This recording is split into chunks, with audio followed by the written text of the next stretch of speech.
Good morning students. पिछले व्याख्यानों में हमने मानचित्रों की मूल संकल्पनाएं, मानचित्रों के उद्देश्य और मानचित्रों की परिभाषा के बारे में बात की थी। आज हम बात करेंगे मानचित्रों के वर्गीकरण की। जैसा कि आप सभी जानते हैं, मानचित्र पृथ्वी के आकार व धरातल को मापनी के अनुसार छोटा करके बोधगम्य में बनाते हैं। धरातल के ऊपर जो भी भौतिक, आर्थिक, सामाजिक, सांस्कृतिक, राजनीतिक प्रतिरूप जो हैं, उन सब का अध्ययन हम मानचित्र बनाकर करते हैं। अब इस हेतु हम मानचित्रों का वर्गीकरण करते हैं। मानचित्रों का वर्गीकरण जो है वो 4 मुख्य आधारों पर किया जाता है। पहला है मापनी, दूसरा है स्थलाकृतिक लक्षणों की मात्रा, तीसरा मानचित्र की अंतर्वस्तु या उद्देश्य और चौथा है रचना शैली।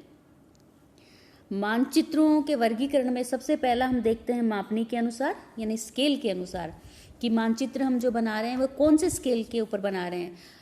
मापनी के अनुसार मानचित्र 2 प्रकार के होते हैं, एक तो लार्ज स्केल और एक स्मॉल स्केल। अब जैसे भू संपत्ति मानचित्र है, दूसरा इसमें स्थलाकृति मानचित्र है, दीवारी मानचित्र है और एटलस मानचित्र। इन चारों मानचित्रों में भू संपत्ति और स्थलाकृतिक मानचित्र जो हैं ये लार्ज स्केल मैप हैं या वृहद मापक मानचित्र हैं, जबकि दीवारी और एटलस मानचित्र जो हैं ये स्मॉल स्केल मानचित्र हैं। इसके बाद हम बात करते हैं दूसरे मानचित्र के प्रकार की, जो कि स्थलाकृतिक लक्षणों की मात्रा के अनुसार बनाए जाते हैं। यानी मानचित्र के ऊपर हम स्थलाकृतिक लक्षण जो है वो कौन कौन से और किस प्रकार से दर्शा रहे हैं। तो ये मानचित्र 2 प्रकार के होते हैं। पहला उच्चतादर्शी मानचित्र, दूसरा है प्लेनिमीट्री मानचित्र। मानचित्र के वर्गीकरण में या प्रकार के हिसाब से हम देखें तो तीसरा जो है वह उद्देश्य या अंतर्वस्तु के अनुसार, यानी मानचित्र बनाने का हमारा उद्देश्य क्या है और उसके अंदर हम कौन सी अंतर्वस्तु या कंटेंट उसमें डाल रहे हैं, या उसके अंदर हम कौन सा कंटेंट चाह रहे हैं या किस कंटेंट के अनुसार उसका हम निर्माण कर रहे हैं। तो इस आधार पर हम मानचित्रों को 7 भागों में बांटते हैं।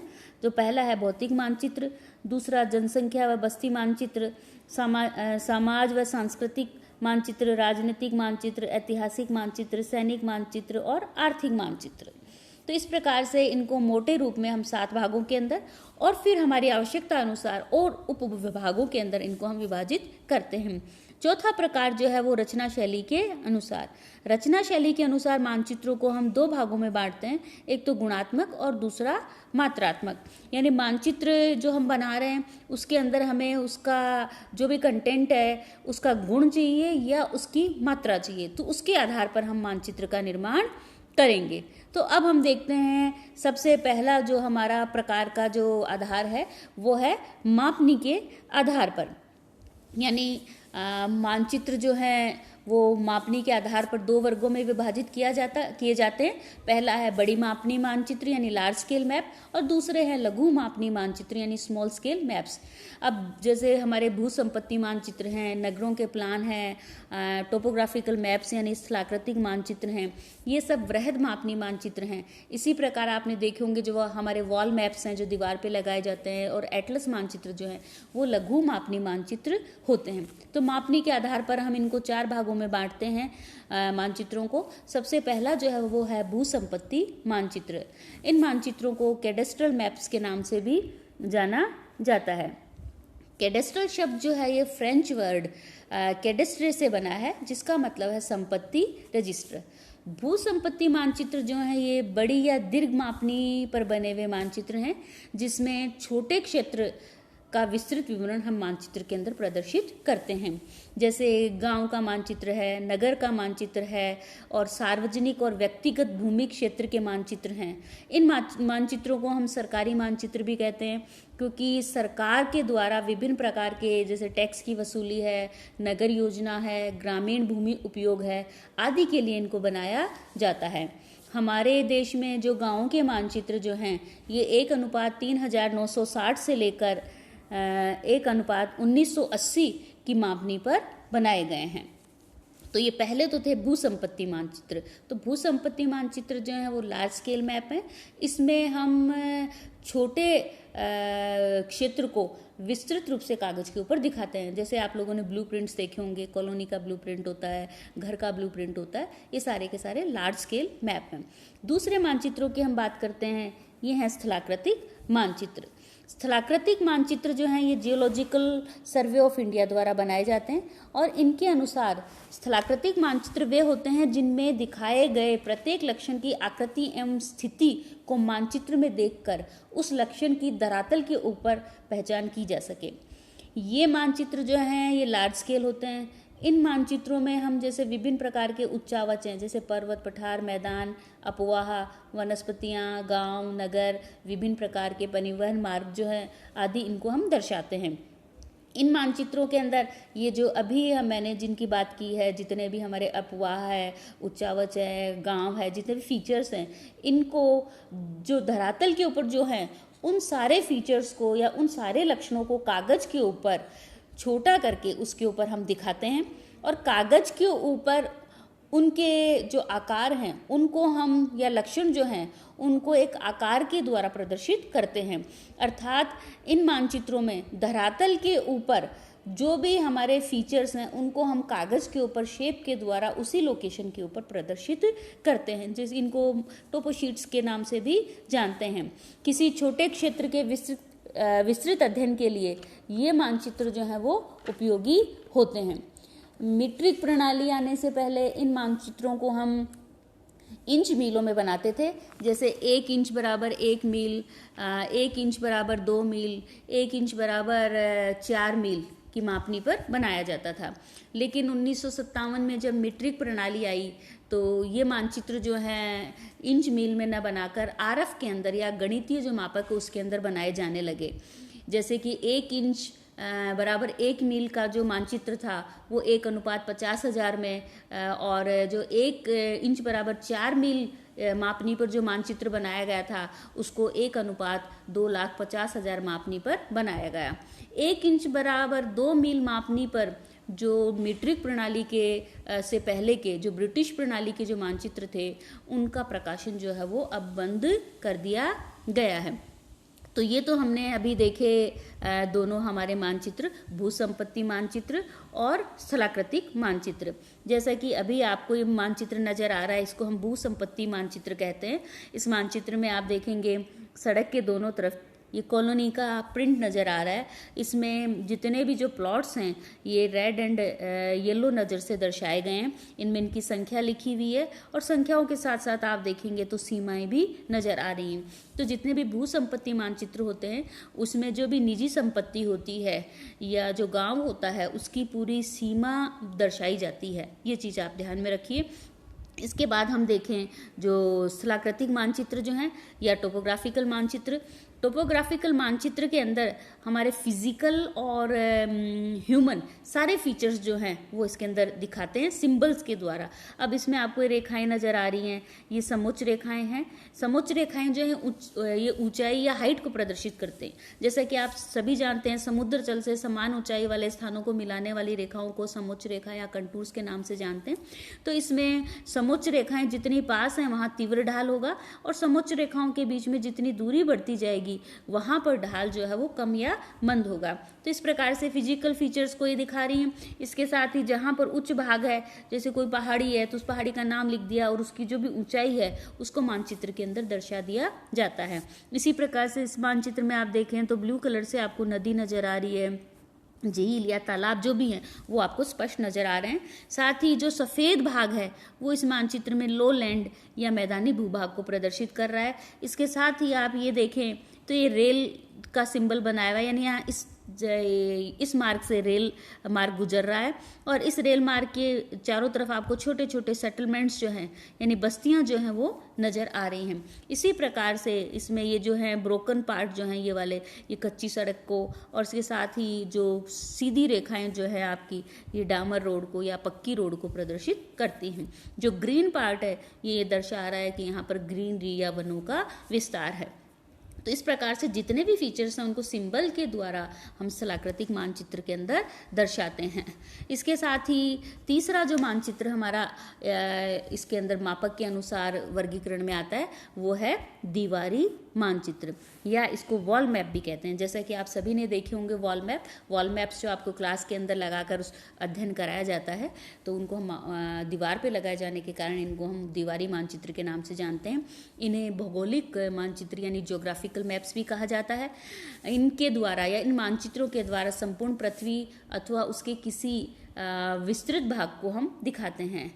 और ये जो मानचित्र जो हैं ये छोटी मापनी पर बनाए जाते हैं। इन मानचित्रों के द्वारा विस्तृत भूभाग के अनेक प्राकृतिक एवं मानवीय लक्षणों को दिखाया जाता है, यानी फिजिकल और ह्यूमन सारे जो आपके लक्षण जो हैं वो सब इसके ऊपर दिखा सकते हैं।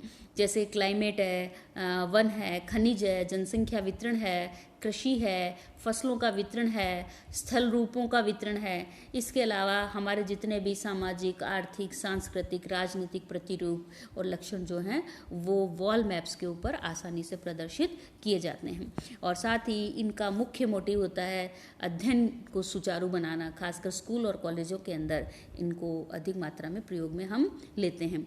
जियोलॉजिकल सर्वे ऑफ इंडिया के द्वारा ये मानचित्र जो बनाए जाते हैं, वॉल मैप जो बनाए जाते हैं, ये आरएफ जो है इनका 1:1,50,00,000 से 1:25 लाख के ऊपर 25 लाख मापने पर इनको बनाया जाता है। अभी हम थोड़ी सी चर्चा कर लें कि स्थलाकृतिक मानचित्र और भौगोलिक मानचित्र में क्या अंतर है। तो स्थलाकृतिक मानचित्र जो हैं ये इनका आरएफ या इनकी मापनी होती है 1:2,50,000 व इससे ज़्यादा बड़े मापक पे बनते हैं, जबकि भौगोलिक मानचित्र जो हैं वो 1:2,50,000 मापनी से छोटे मापक पर बनते हैं। इसी प्रकार से कुछ लोग भू संपत्ति मानचित्र और जो ये स्थलाकृतिक मानचित्र जो हैं इनको एक मानते हैं, जबकि ये दोनों अलग अलग हैं। क्योंकि एक इसलिए माना जाता है कि दोनों ही लार्ज स्केल मैप हैं या दोनों को ही बड़ी मापनी पर बनाया जाता है, लेकिन दोनों को बड़ी मापनी पर बनाए जाने के कारण इनको हम एक नहीं मान सकते, क्योंकि भू संपत्ति मानचित्र में जो भी व्यक्तिगत क्षेत्र या भवन जो हैं उनकी सीमाएं अंकित की जाती हैं, जबकि स्थलाकृतिक मानचित्र के अंदर जो व्यक्तिगत क्षेत्र या भवन जो हैं उनको हम नहीं दिखाते हैं। अर्थात इनको दिखाए जाने की बजाय प्रमुख स्थलाकृतिक लक्षण जैसे हमारे हैं उच्चावच, प्रवाह प्रणाली, आपोहा तंत्र, जलाशय, वन, दलदल, नगर, ग्राम, परिवहन मार्ग इत्यादि जो भी हमारे लक्षण हैं उनको प्रदर्शित किया जाता है। तो ये तो अंतर हुआ स्थलाकृतिक मानचित्र और भौगोलिक मानचित्र में अंतर, तथा स्थलाकृतिक मानचित्र और कैडेस्ट्रल या भूसंपत्ति मानचित्र। अगला चौथा जो हमारा प्रकार है वो है एटलस मानचित्र। एटलस आप सभी के पास होगी, और एटलस के अंदर जितने भी मैप्स बने हुए हैं आपके विश्व का हो, चाहिए भारत का हो, चाहिए किसी राज्य का हो, वो सारे के सारे मैप्स जो हैं वो एटलस मैप्स के नाम से जाने जाते हैं।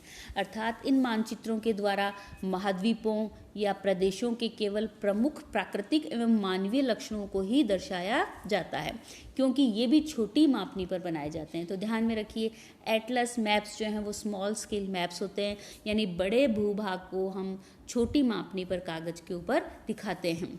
इसीलिए स्मॉल स्केल होने के कारण एटलस मानचित्रों पर हम छोटे लक्षणों को नहीं दिखा पाते हैं।